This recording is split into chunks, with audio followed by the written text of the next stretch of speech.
CPM-ന് അങ്ങനെ ഹാലിളകി തുടങ്ങിയിരിക്കുകയാണ്. മറ്റൊന്നുമല്ല, കേരളത്തിൽ BJP ഇടം പിടിക്കുന്നു എന്നാണ് CPM-ന്റെ ദേശീയ ജനറൽ സെക്രട്ടറി ആയിട്ട് സ്ഥാനാരോഹണം ചെയ്തിരിക്കുന്ന സഖാവ് MA ബേബിയുടെ പ്രഖ്യാപനം.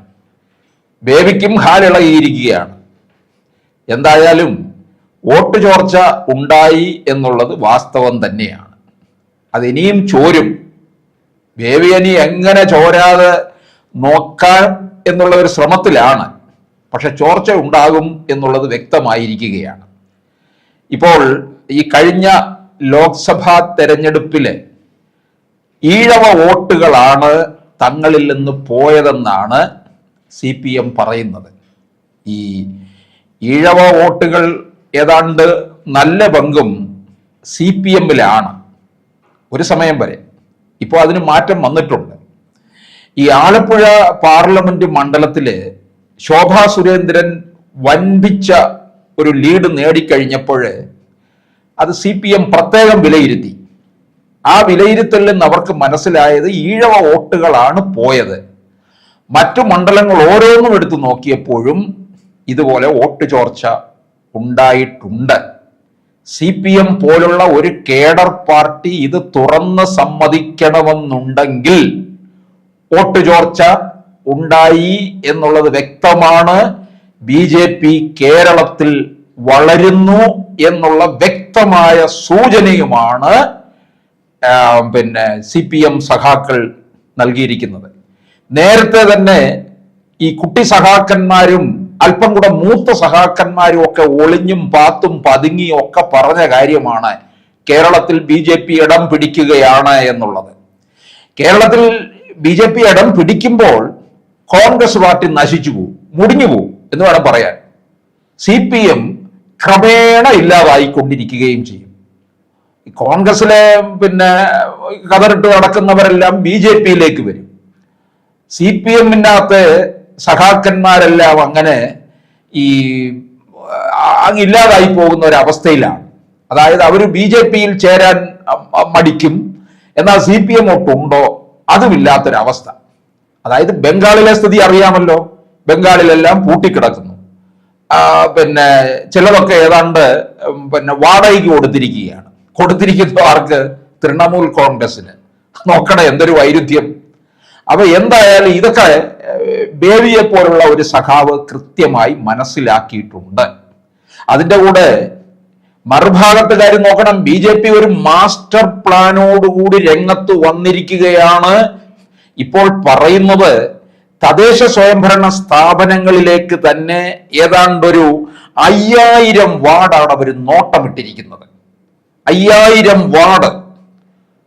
അതുപോലെ 40 നിയമസഭാ മണ്ഡലങ്ങൾ കൂടുതൽ ശ്രദ്ധ കേന്ദ്രീകരിക്കണം.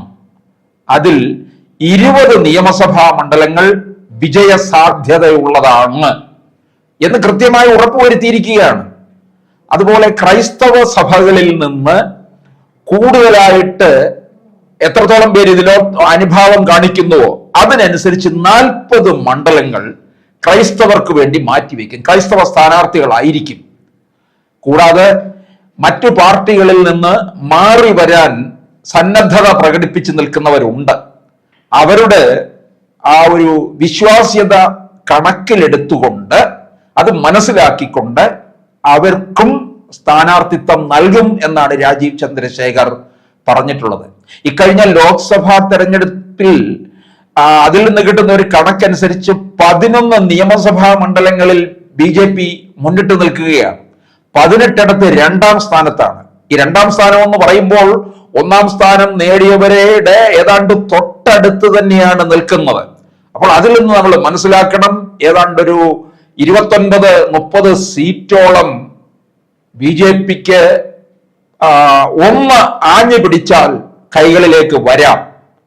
അപ്പോൾ പിന്നെ മറ്റ് രണ്ടുപേരും എത്രത്തോളം സീറ്റ് പിടിക്കുമെന്ന് നമ്മൾ മനസ്സിലാക്കിയാൽ ഭരണം BJP ആയിരിക്കും തീർച്ചപ്പെടുത്തുന്നത് എന്നുള്ള ഒരു സാഹചര്യത്തിലേക്ക് കേരള രാഷ്ട്രീയം മാറും എന്നുള്ളതാണ് ഇതിൽ നിന്ന് കാണിക്കുന്നത്. കാരണം ലോക്സഭാ തെരഞ്ഞെടുപ്പില് ഒരു 6 A ക്ലാസ് പാർലമെന്റ് മണ്ഡലങ്ങൾ ഉണ്ടായിരുന്നു. ഇവിടങ്ങളിലൊക്കെ തന്നെ വലിയ മുന്നേറ്റമാണ് കുറിച്ചത്. നിയമസഭാ മണ്ഡലങ്ങൾ തന്നെ നോക്കുമ്പോൾ തിരുവനന്തപുരത്ത് പാർലമെന്റ് മണ്ഡലത്തിൽ 4 ഇടങ്ങളിൽ BJPക്ക് വലിയ ആധിപത്യമുണ്ട്. അതുപോലെ വരാൻ പോകുന്ന തദ്ദേശ സ്ഥാപനങ്ങളിൽ തിരുവനന്തപുരം കോർപ്പറേഷൻ പിടിക്കും എന്നുള്ള കണക്കുകൂട്ടലിൽ തന്നെയാണ്. ഇപ്പോൾ മുഖ്യ പ്രതിപക്ഷമാണ് BJP. കോൺഗ്രസ് ശുഷ്കമായിട്ട് നാളുകളായി. ഡൽഹിയിലെ നിയമസഭയിലെ കോൺഗ്രസിന്റെ അവസ്ഥ തന്നെയാണ്, സംപൂജ്യരായിട്ട് ഇരിക്കുകയാണ്. അങ്ങനെ കോൺഗ്രസിന്റെ ഒരു വലിയ തകർച്ച കൂടിയാണ് സംഭവിക്കുന്നത്. ഇതേ അവസരത്തിൽ ബേബി തന്നെ പറയുന്നുണ്ട്, വേണ്ടി വന്നാൽ BJPയെ നേരിടുന്നതിന് വേണ്ടിയിട്ട് കോൺഗ്രസുമായിട്ടും സഖ്യമുണ്ടാക്കും എന്ന്. നോക്കണേ, ഇവിടുത്തെ പ്രധാന എതിരാളി ആരാണെന്നുള്ളത് കൃത്യമായി പറഞ്ഞിട്ടുമില്ല എന്നുള്ളതാണ്. കോൺഗ്രസുമായി കഴിയുന്നിടത്തെല്ലാം സഹകരിക്കും. ഈ സഹകരണം എന്തിനു വേണ്ടി? BJPയെ തോൽപ്പിക്കുക എന്നുള്ള രീതിയിലാണ്. എന്തായാലും ഈ ക്രൈസ്തവ സഭ നന്നായിട്ട് BJPയോടൊപ്പം ചേരുന്നു. അതിനോടൊപ്പം തന്നെ ഈ ഈഴവ വോട്ടുകൾ കൂടുതലായിട്ട് CPMലേക്ക് വരികയും ചെയ്യുന്നുണ്ട്. ഇതാണ് ഈ CPMന് ഹാലിളകിയിരിക്കുന്നത്. UDFന് വലിയ ചോർച്ചയാണ് സംഭവിക്കുന്നത്. കാരണം ക്രൈസ്തവ വോട്ടുകൾ ഇങ്ങോട്ടേക്ക് തിരിയുകയാണ്. പ്രത്യേകിച്ച് ഈ ക്രൈസ്തവ വോട്ടുകൾ മുഴുവൻ സമാഹരിക്കുന്നതിനും ക്രൈസ്തവരെ മുഴുവൻ ചേർത്ത് നിർത്തുന്നതിനും സുരേഷ് ഗോപിക്ക് അതിന്റെ ചുമതല തന്നെ കൊടുത്തിരിക്കുകയാണ്. അതിനോടൊപ്പം തന്നെ ഷോൺ ജോർജും വേറൊരു ഭാഗത്ത് അധ്വാനിക്കുന്നുണ്ട്. ഇപ്പൊ നമുക്കറിയാം, മുഖ്യമന്ത്രിയുടെ മകളുടെ മാസപ്പടി കേസിലെ വലിയ പങ്ക് വഹിച്ച ആളാണ് ഷോൺ ജോർജ്. അതുപോലെ മുനമ്പം കേസ്, വഖഫ് ഭേദഗതി ബില്ലില് സഭയെയും വിശ്വാസികളെയും പറഞ്ഞു മനസ്സിലാക്കി കൊടുക്കുകയും കൃത്യമായ ഒരു ചിത്രം അവർക്ക് നൽകുകയും ചെയ്തത് ഷോൺ ജോർജാണ്. നമ്മളൊക്കെ വിചാരിക്കുന്നതിനപ്പുറത്തേക്ക് ഷോൺ ജോർജ് BJPയിൽ വളർന്നു കഴിഞ്ഞു എന്നുള്ളതാണ് കാണിക്കുന്നത്. ഇതൊക്കെ കേരളത്തില് BJPക്ക് ഒരു വലിയ അനുകൂലമായ ഒരു തരംഗമുണ്ടാകും. ഇപ്പൊ ഷോൺ ജോർജിനോട് തന്നെ BJP സംസ്ഥാന അധ്യക്ഷൻ പറഞ്ഞിരിക്കുകയാണ്, പാലയിലോ പൂഞ്ഞാറോ മത്സരിക്കാൻ, എവിടെ വേണമെങ്കിലും ശ്രദ്ധ കേന്ദ്രീകരിച്ചോളാനാണ് പറഞ്ഞിരിക്കുന്നത്.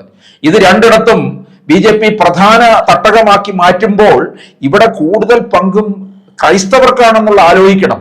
അപ്പോൾ ക്രൈസ്തവ വിഭാഗം എത്രത്തോളം BJPയിലേക്ക് അനുഭാവം പ്രകടിപ്പിച്ചു എന്നുള്ളതാണ് നമ്മൾ മനസ്സിലാക്കേണ്ടത്.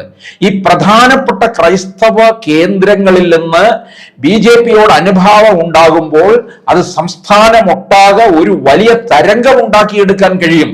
കേരളത്തിലെ എല്ലാ 140 മണ്ഡലങ്ങളിലെയും ക്രൈസ്തവർ BJPയോടൊപ്പം ചേരും. ഈ സമീപ സമയത്ത് ബിഷപ്പ് പാംപ്ലാനി തന്നെ പറയുകയുണ്ടായി, ഈ ക്രൈസ്തവരെ ഈ പരമ്പരാഗതമായിട്ടുള്ള ചില മുന്നണികൾ ഇവിടെ വെച്ച് പുലർത്തിക്കൊണ്ട് നിൽക്കുകയാണ്. ഒന്നും തന്നെ വോട്ട് ബാങ്കായിട്ട് മാത്രമേ ഞങ്ങളെ കണ്ടിട്ടുള്ളൂ, ഞങ്ങൾക്ക് വേണ്ട തരത്തിലുള്ള സംരക്ഷണവും ആനുകൂല്യവും കിട്ടുന്നില്ല, ഇത് തരുന്നവരോടൊപ്പമാണ് ഞങ്ങൾ പോകുന്നത്. ഇപ്പോൾ ക്രൈസ്തവ സഭയ്ക്ക് കേന്ദ്രത്തിനോട് എന്തെങ്കിലും ധരിപ്പിക്കാനുണ്ടെങ്കിൽ അത് ഷോൺ ജോർജ് വഴിയാണ്. പിന്നെ തൃശ്ശൂരിൽ ക്രൈസ്തവ സഭയെയും വിശ്വാസികളെയും മുഴുവൻ സുരേഷ് ഗോപി കയ്യിലെടുത്തത് നമ്മൾ കഴിഞ്ഞ പാർലമെന്റ് തെരഞ്ഞെടുപ്പിൽ കണ്ടതാണ്. ഇതേ മാതൃക തന്നെ ആയിരിക്കണം മറ്റ് മണ്ഡലങ്ങളിലും നടത്തേണ്ടത് എന്നാണ് BJPയുടെ സംസ്ഥാന അധ്യക്ഷൻ പറഞ്ഞിരിക്കുന്നത്. എന്തായാലും ഇവരുടെ മാസ്റ്റർ പ്ലാൻ എന്ന് പറയുന്നത് ചില്ലറയല്ല, അത് വളരെ കാര്യമായിട്ട് തന്നെയാണ് മുന്നോട്ട് കൊണ്ടുപോകുന്നത്.